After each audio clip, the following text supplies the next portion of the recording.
Chapter 5.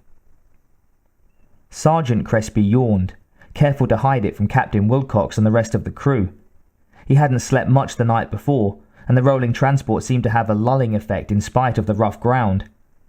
He was second in command after Wilcox, at least on board the armoured vehicle, and restless nights were no excuse for dragging ass, especially in front of the captain, a gung-ho type if ever there was one. Restless. Now there was an understatement.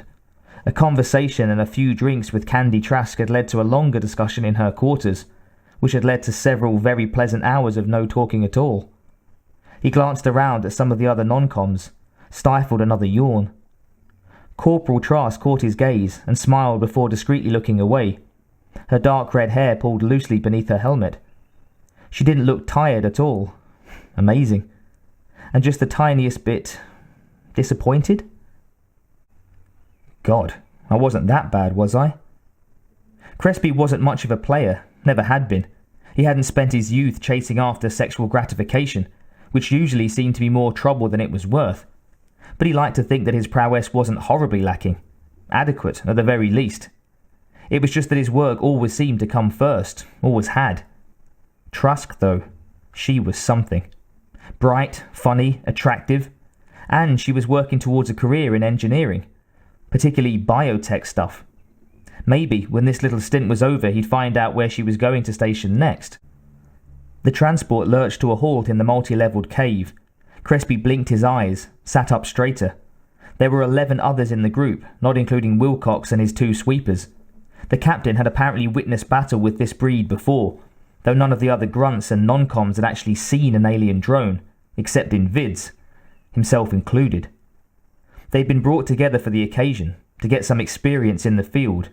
Most were working on some aspect of bioanalysis or other, and the Corps seemed to think it was important for them to be there, first-hand experience and all.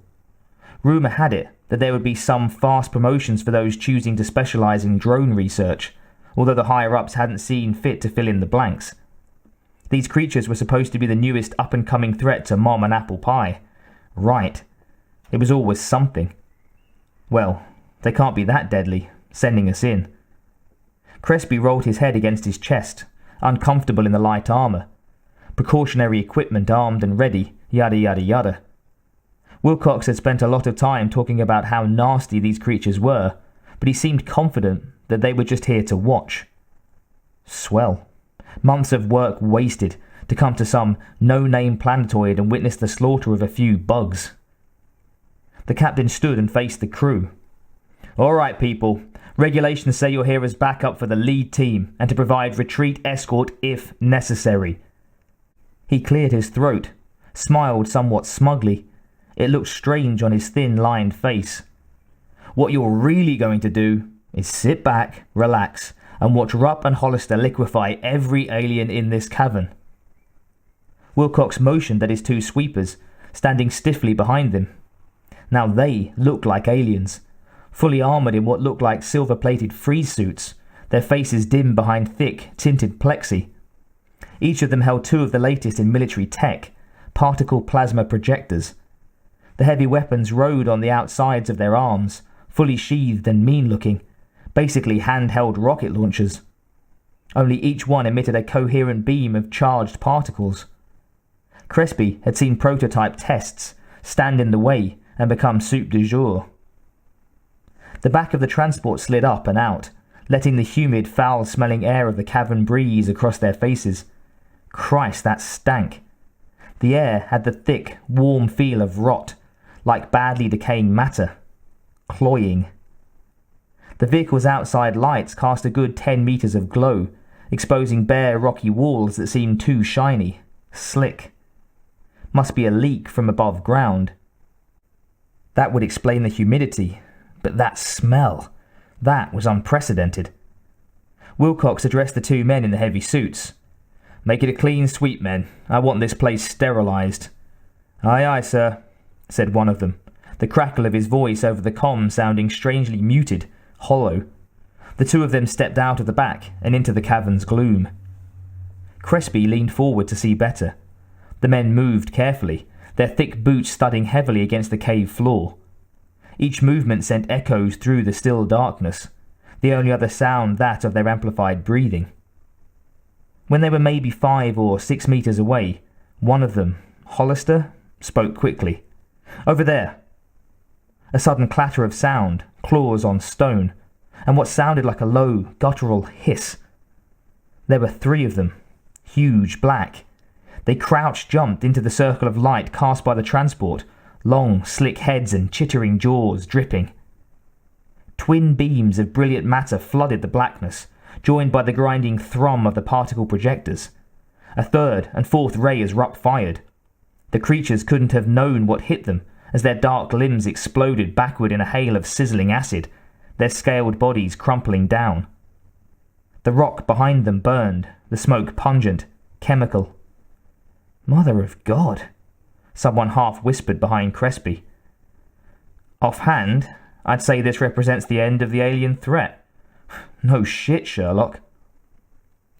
Crespi couldn't take his eyes off the smouldering rocks and the dismembered things that lay in front of them. His body felt frozen, as if his blood had been replaced by liquid nitrogen.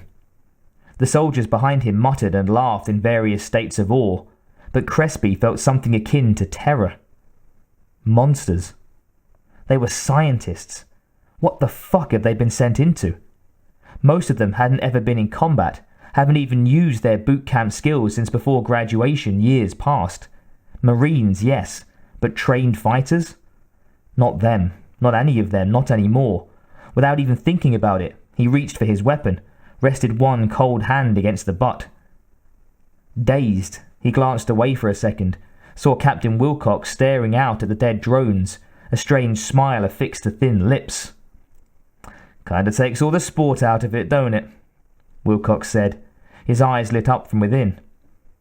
Oh shit. Crespi felt it, deep in his gut. This was bad. Code red time. These things were fucking lethal. Hollister and Rupp had moved out of the line of sight, off to one side of the ATV. All at once the hissing of the melting slag grew louder, more intense. That's not slag. The sweepers' voices blared out over the comm, confident and excited. "Whoa, looks like the mother lode. Get them before they scatter." A flash and several low hums, and this time there were inhuman shrieks of something like rage, high and shrill, so loud that it would take dozens, maybe hundreds of the things to make that much noise. Hissing, acid on rocks now, the smoke pouring into the small transport at an incredible rate. Wilcox jumped forward, slammed his hand into the rear door control. Just before it came down, Crespi saw a flood of the vicious acid wash across the stone floor towards the transport. He snapped his head around, caught Cady's horrified gaze, saw the sudden fear on the faces of the others. The projectors buzzed on, again and again. The smoke thickened. "Hollister!" Rupp, his voice panicked. I can't see! I can't see!" The ATV suddenly crashed to one side. Several of the crew cried out in alarm as Rupp and Hollister began to shout. "The stuff's getting in! The fumes! They're getting in! The concentration is too much! I can't breathe! The transport! The wheels! They're melting!" That much acid. Crespi jumped up, pushed his way to the front of the ATV. From outside came the horrible alien screams, so many now, the projectors almost silent in their wake.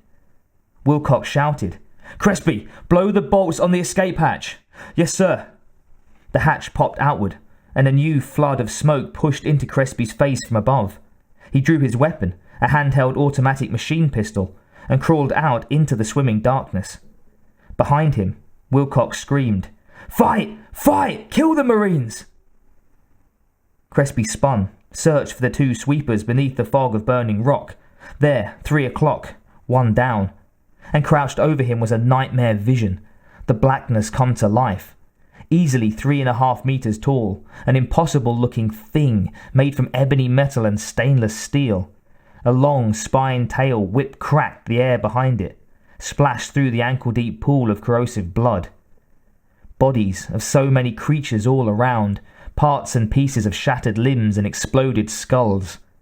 And there were more, alive and drooling, creeping out of the smoky shadows. Shots fired all around Crespi as the others clambered onto the roof and found targets. Crespi sighted the monster on top of the fallen sweeper, squeezed the trigger again and again. The fumes were almost blinding, searing Crespi's throat and nostrils. Hollister fired blindly into the oncoming creatures, spraying more acid across the cavern. Crespi heard human screams behind him as the blood flew, spattered onto unprotected flesh. Out of nowhere, one of the drones leapt forward, grabbing Hollister from behind, its long, chitinous arms wrapped around him, and then its metal jaws shot forward, ripping the man's throat out through his spine in a gout of red. "They've got Hollister!" Wilcox screamed, barely audible in the din. "They've got all of us, you dumb son of a bitch! Fight! Fight!" More drones leapt out, ran for the transport through the waves of gore.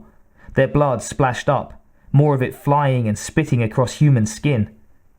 Crespi was dizzy, ejected and slammed another mag into his weapon, turned in time to see one of the men fall off the roof and into the acid. The sounds of weapon fire were being drowned out by screams now, as a second, Corporal Chan, plummeted into the mire. "Mother, I need help!"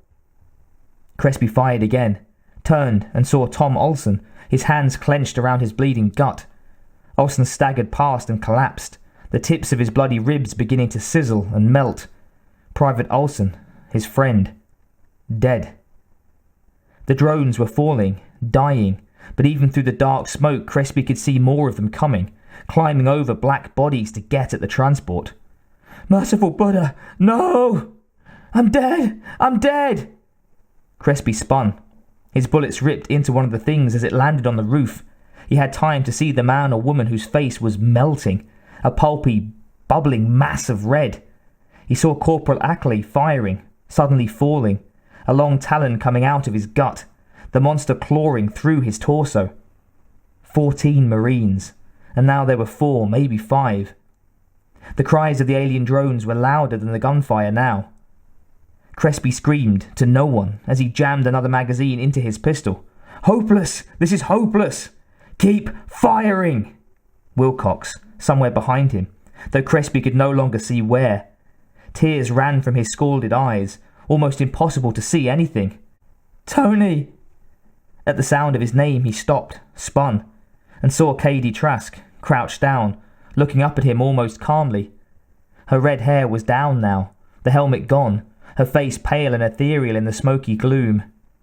Her right arm was gone, the stump of her shoulder hissing and bubbling red foam.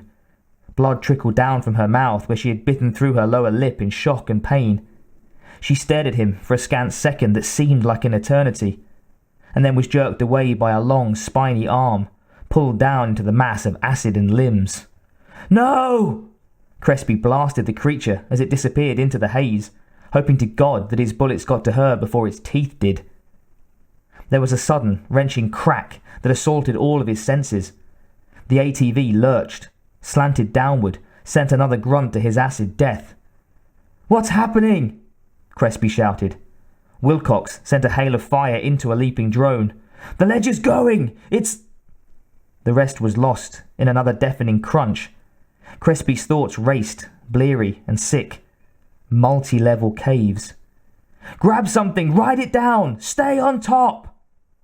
Crespi fell, looped one arm through a metal strut, still clutching his gun, as the world spun away with a last rumbling crack, sending the tiny vehicle downward through space and into a void.